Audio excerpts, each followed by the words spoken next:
All right, we're ready to work on exercise 6, which looks like it looks like this. It's got type with a pattern inside of it. The type has been envelope distorted, and we have a pattern in the background. So let's get to work. The main pattern that I want to talk about first off is this candy cane pattern. So I've already created the pattern, but I want to recreate it for us and make sure we understand how to manage patterns. Patterns, it's really critical that whatever is in the upper, what's in any corner, it matches up to be able to create the total pattern effect. So your corners are really important as far as making sure things match up. Therefore, I really like to use the grid. So let's turn on the grid. Now, in this case, we are going to go to the preferences and go to grids and guides, and probably grid line every 1 inch and subdivisions are 8. You may have something in there from a previous exercise where we had 32 subdivisions or 64, but let's take that down to 8 to simplify it.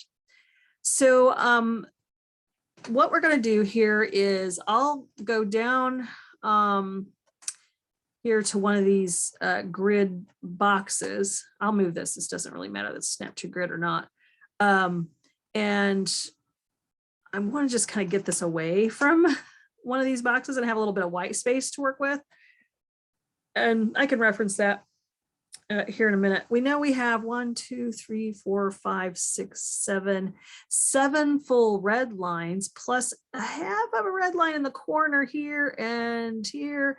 And then we have 1, 2, 3, 4, 5, 6, 7, 8. So we have 8 white filled sort of paths with a stroke.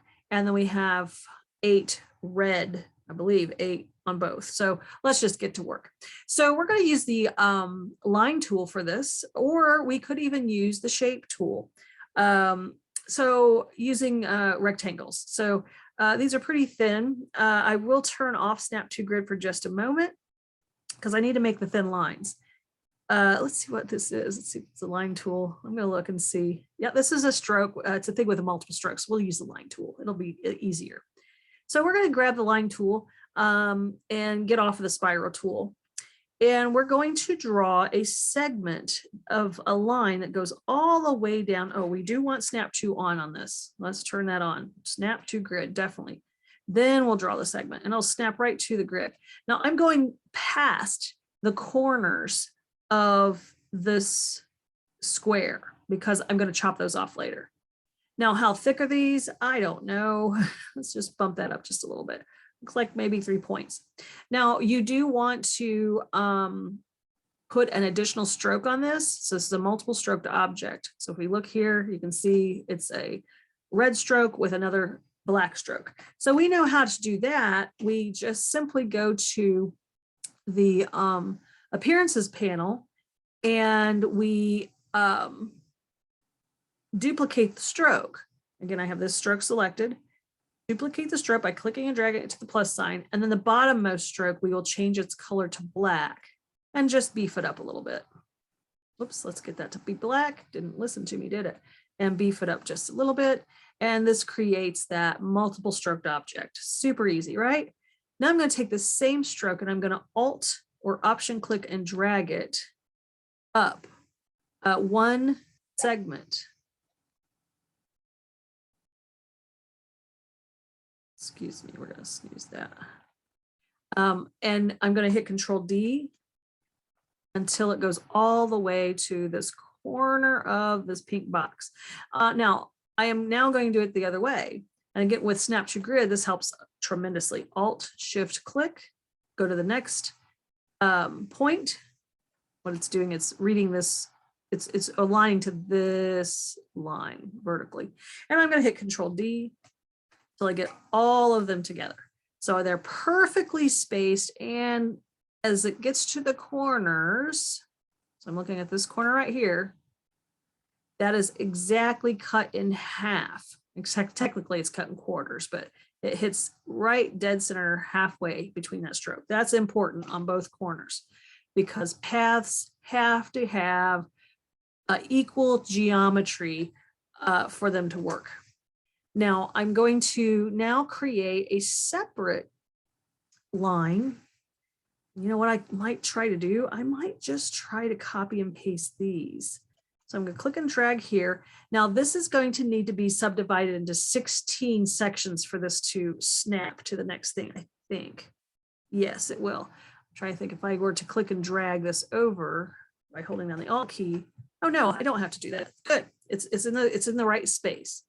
Now I will have to alter the line stroke here. It is white on the main stroke and on the secondary stroke, and it's probably a little thinner too. Let's make that 2 points, see what happens.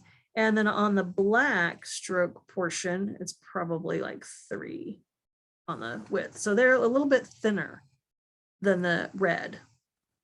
So there they are. Looks pretty good. I don't know, might even go just a little bit more thin. So let's go back here. This stroke might be 1.5. I'm going to put 1.5. And this stroke here might be 2.5. So we're just trying to equal to, get this to look visually the same. Yeah, that's better. Got a nice little contrast between the sizes now. I'm going to turn off the grid for just a moment because it is a little like hard on the eyes. I think everything is going to conform within that square. So let's, I don't even, I won't turn off the grid. I'm afraid I will get the wrong square. So here's what we're going to do now. We are going to create the pattern, we're going to have to kind of chop this down so that all that's outside of this 1-inch square is gone. So I'm going to have to draw a square that's perfectly aligned to the grid at 1 inch. Probably take the stroke off of that thing. I'll fill it with white just so we can kind of see it better.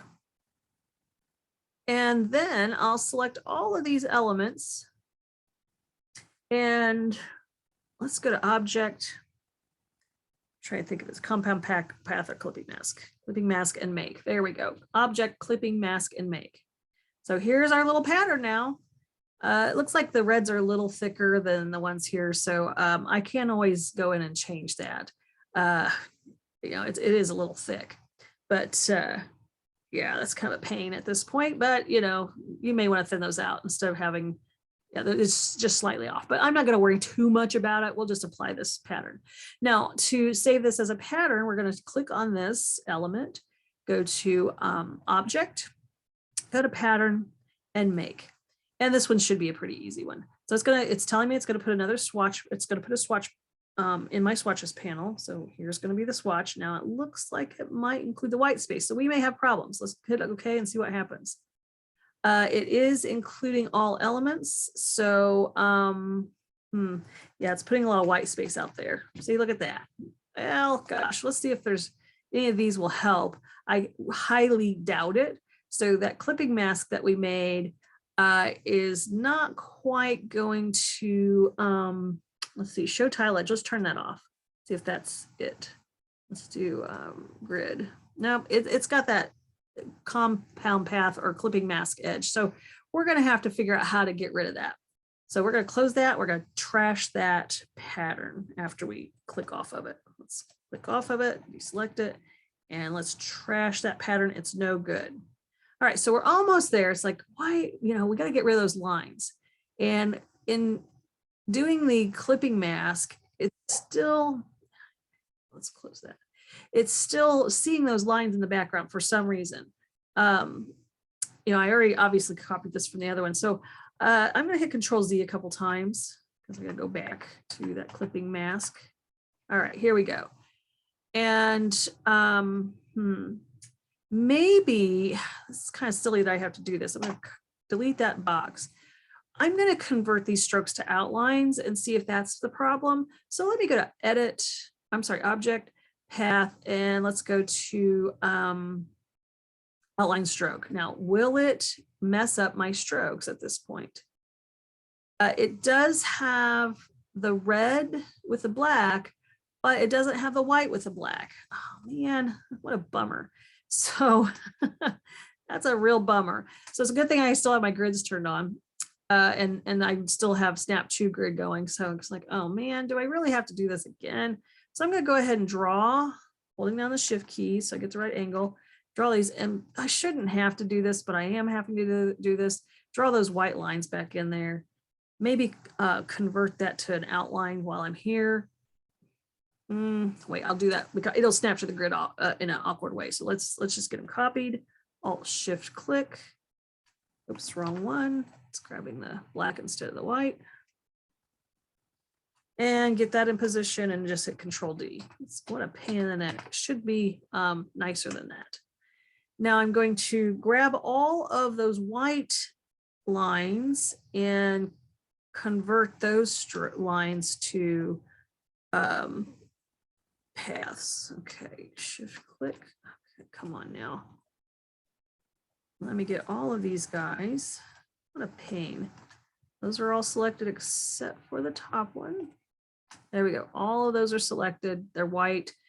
Object, path, outline stroke.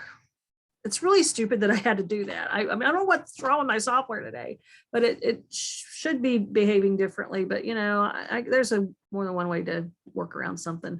Now we're going to draw the right white box again. I'll select all the objects. Now, instead of using the, oh no, let's try clipping mask again. Object, clipping mask, and make. I'm going to try this again to see if I can make this a pattern. I don't know, I may have to do something a little different. Yeah, it's got all that white outline, that white edge. Huh. That's interesting. So we'll hit, okay, it's still putting the white area out there. I'm going to cancel it. Oh, that was nice. There's a cancel button up there. And I'm going to hit Control Z. So what we're going to have to do, unfortunately, is we're going to probably have to use a Pathfinder instead. So I'm going to bring up the Pathfinder and let's see if we can, see, is it not? Boy, isn't it being nice today? Let's do crop. There we go. So crop is going to get rid of all of that exterior information that Illustrator seems to think is out there. So we just cropped it. We probably also, guys, should have a box filled with white. So I'm going to put a box in here, no stroke, white fill, send it to the back. Almost forgot. So object, arrange, send to back. And then finally, we are ready to make this a path. Now it's going to behave because the edges of the line, or what were lines, the edges of these shapes are right at the edge. So let's go to edit and go to path, or I'm sorry, object and path, and make that a path, or not path, pattern, excuse me. Hit OK. And there we go, finally. So, you know, you think something might be easy, and it ends up being more difficult than you suspected. And I'm going to cancel this again. Good gosh. What happened to the stroke on the red line? This is really not as easy as you would think. Now, is it? So we're going to hit Control Z again. I'll send this to the back. And why in the world would it decide that that we don't want this to have a black stroke? So we may have to do this again. So I'm going to click on all of these red lines. Good heavens, I'm going to copy them and go to appearance, see what they are doing. No problem there. Object, I don't see a double stroke. Object, path, outline, stroke. Okay, there we go. Now we have two. We still have one. I'm gonna see what happens here, guys. I don't know. And it could be my illustrators being a little silly today. I do have a white box that's in the back. I don't really want to use it yet. Let's see if I can get this to be nice. Let's do the crop again. Okay, so there we go. We have red with a black stroke. We have white with a black stroke. It's not exactly like this. It's a little tighter, but you know, we get the idea. As long as it's mathematically working out, that's okay. And now I'll turn back on the white box in the background. So there is a white box behind it. This little rectangle right here is white and behind that path. So I do want that on. This is the, I'm gonna turn that off. That's the one that I sampled, used for my old work. I'm gonna copy these, or not copy them, I'm gonna select them and I now make these a pattern. Make it, yeah. Now it's good, finally. So you would think this would be much more simple to do, right? But guys, it's not just making lines and making a pattern. You have to, really kind of work with Illustrator's problems and get it to function. So we do have the pattern in here. It is saved as a pattern. Now, when I double click on here and go back out of isolation mode, I'll be able to apply that pattern later. Now, typically I do leave my pattern swatch that I've created. I do leave it in my layers. I just happen to turn it off so that then I can apply it later. Okay. So boy, that pattern fill was something, wasn't it? Let's turn off our grid so we can, excuse me, hide grid. I'll get there. Be good if I had my keyboard shortcuts, right? And now we'll work on doing a couple other things. It looks like there's another pattern in here. It's not exactly what's going on exercise 5, but I'm going to unlock exercise 5 and turn it on. And let's see what we have here. Looks like we have one snowflake with 2 down below and another up in the corner, which might be the one below. Yeah, we have 1 snowflake and 2 below is the best I can figure. So here's what we're going to do. It looks like they're these 2 and that one. We're going to select these 3 snowflakes. And I'm going to copy them and paste them into layer 6. Just paste. Okay, I'll probably paste them in layer 5 and then I'll drag them down. It just wants to be so silly, doesn't it? I will resize these based off of what I'm seeing in the exercise. So we'll go ahead and scale them down. And if you want to know if you're accurate or not, just bring them on over and see. Okay, so close enough probably. Oops. Yeah, close enough. Close enough. I'm not too worried about that. That's pretty close to where they're supposed to be. I could group them as well if I'm worried about, accidentally clicking off of them and not being able to grab them all. Now, this one, I don't think I'm going to need a background on. It's going to be a background none because I'm going to apply that pattern fill separately. So let's see what happens when we create a pattern out of this. Object, pattern, make. Yeah, it's a new pattern. And what does it look like? Well, we can't tell. The reason why we can't tell is because there's no color background. So I'm going to cancel this just for a moment. And if you're not sure what this is going to look like, and I don't really want a background on that, I'm going to create a separate thing for that. What I'll do is I'll go ahead and in my layer 6, I'm going to draw just a big blue filled layer just so I can see this pattern. And let's move that off to the side. Bring this to the front, figure out where this layer is here before I do anything. Okay, we'll just drop him down. I don't have to worry about bringing him to the front. And now we can see this much better. And now we can make it a pattern, or so I did cancel that, so it's not over here. So object, pattern, and make. And let's preview that. See what it's doing. It's filling it with white. The whole thing. Okay, I'm just going to hit done and see what happens. And then I'm going to draw a box and just fill it with this pattern and just see what happens. Let's see, here's the pattern. Okay, so that's what it looks like as just the default, and that's not really what we want. So that's a bad problem about making objects white. It doesn't look quite like that. So these are probably offset or shifted. So let's go ahead and make another pattern out of this and go to object and pattern. I can always delete the other one and make it. And instead of the, it will probably be like either brick by brick or brick by column. I don't know. And you can't see, unfortunately.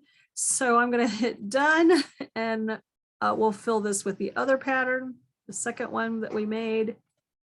And let's see if it's something like that. Let's see, they are, it looks to be that they would be stacked similar to what we have here. So this was a, on the pattern, it was that first option, which was brick by column or something. So that's a cool thing about video, because you can review. So we're going to delete some of these things that we have here that we don't need any longer. I'll pull this off to the side and go to my layer and lock and hide it. I don't need that anymore. And we will now fill this, we'll fill this box with this blue color. And again, I'm going to have to go to my squares, click on the square I need, go into isolation mode, copy it. Just paste it in front and then click out of isolation mode. Find the square that you need. I got to go where that is. Okay, so I'll bring that to the front before I do anything. And then find the square you need, which should be this one. Drag it up to layer 6 to the bottom, actually. Fill that with a blue color. Looks like that's not quite to the bottom. Yep, it's in the bottom. Also copy and paste it in place. Copy, paste in front. Fill this with the pattern. Okay, so we have to do this, you know, it's like a couple different times because this background is going to end up being a custom gradient. So we're gonna, not that pattern, gosh darn it. Which pattern was it? Second one. There we go. I'm going to trash that one. It's not necessary. So this is the pattern fill I want, and I'm going to lock that. And this background blue is going to have, again, a freeform gradient. I'm just going to click on it. And for now, just to kind of cheat, I'm going to click on this eyedropper tool. It's exercise 5 unlocked. Yes, I'm going to see if I can sample that. Now, I can always change that if it's not exactly the same position of the dots for the gradient. So I can always go in here and edit this and move them around as necessary based off of what is going on in the sample. Okay, so we do have the pattern in the back. Excuse me. We don't have the words yet. We do have a nice black stroke there. Good. Let's take a look and see what the original has. Yeah, it looks like it's a gradient pattern or gradient from top down. And it looks like it is a custom gradient. So we're going to have it go from darker at the top. So I'm going to double click on the gradient to change that. So darker at the top, get all these dark ones at the top. And then the lighter ones will go down below. So we're modifying the gradient. We don't need quite that many points, but we're getting that gradient modified. And I suppose you could just do a linear gradient, but if there is a little bit more depth to it, it can give us a little bit more of an option here. So I'm going to change a few things, give it some depth, and work on it just a little bit more. I kind of like a more organic gradient versus that, you know, just obvious linear gradient. So this will look pretty good. Oh, there's an extra one. Now, if you do have a point that you need to delete, try to remember how to delete that. You can also make these bigger, by the way, by clicking on them. I think you just click on it and hit the delete key. Yes, there we go. But if you have a range that you need to make wider as far as your point goes, you can widen that out by clicking and dragging on that little point. So you do have options to play around with that. Okay, so it looks like we're getting there, and we got the nice looking, fairly nice looking darker gradient. Still working on it. I don't like it really dark up there. Okay, close enough, right, guys? You can work on it. And so that's ready, more or less. The pattern does appear as if it has a transparency on it. So let's go ahead and click on the pattern itself. Make sure that's this, and that's locked. So I'm going to unlock that and choose the pattern and not the background, but the pattern, and go in and adjust its opacity. And again, it might be soft light. I don't know. We'll just take a look and see. Again, going to layers panel, turning off layer 6, doing some compare and contrast. Probably soft light, which means, you know, still I may have to play around with this gradient for the bottom. So this is probably not quite right. Let me lock that into place. Double click, edit gradient. Now the edit gradient's coming up. That's weird. And maybe these gradient points need to be a little bit lighter here. So I may even have to go as light as white and bring those way off of the bottom. Just, oops, that just deleted it. Let's add that point, make it white, or I may have to just mix another color of blue and make that blue a little bit lighter. So I may have to go into the blue, click on the little fan and make that a tint of that color. And that way it's not white. And then you can add this tint to the swatches panel. So go back to swatches panel. I'm going to add this tint to the swatches panel. And that gives me, instead of a white, it gives me a light blue because it doesn't appear to be white. So, and we can also do lines. This is a nicer way to do it. So you can go from here to there is this light color. You can even, you know, make them curved or whatever. So to make it curved, I would have gone from here to here to here would be that light color. So there are ways to, you know, edit these gradients pretty easily and make them work to your advantage. So that's what I'm trying to do right now. Oops, I'm still on that line mode. Let's do points and do this, edit it as a point. All right, so pretty close, pretty close to what we have on the example. Not exactly perfect, but getting there. Okay. Oops. So we still want to be able to see the snowflakes. All right, now we need to work on the words Happy Holidays. Now I believe this is just impact because most people have that loaded. So we're going to type in the term Happy Holidays on this layer. Make sure I'm on the layer. And we're just gonna, all caps, so hold down the caps lock or click on caps lock. I always misspell this like Holly. Make sure you spell it properly. Hit Control T or Command T. And again, I believe this is impact. There it is.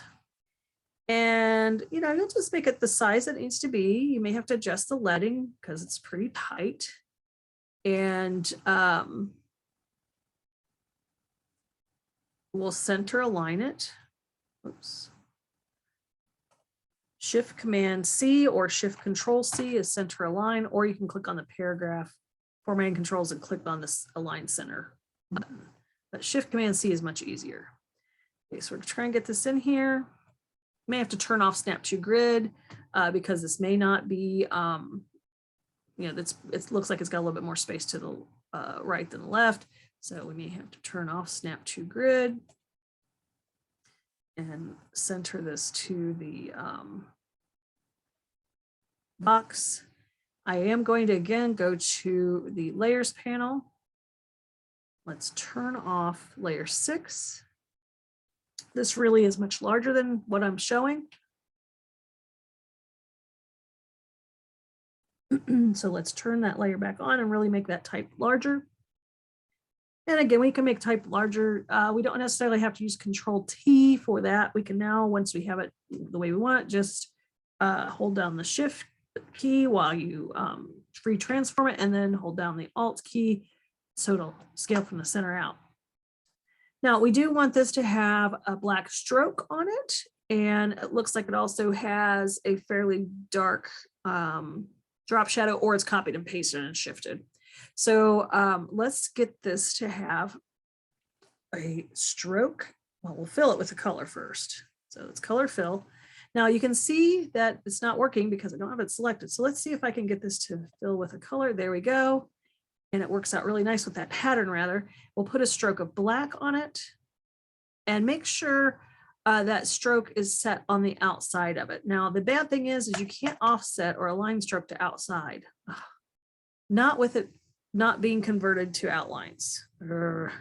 So let's take the stroke off and convert the text to outlines and go object, path, or I'm sorry, object.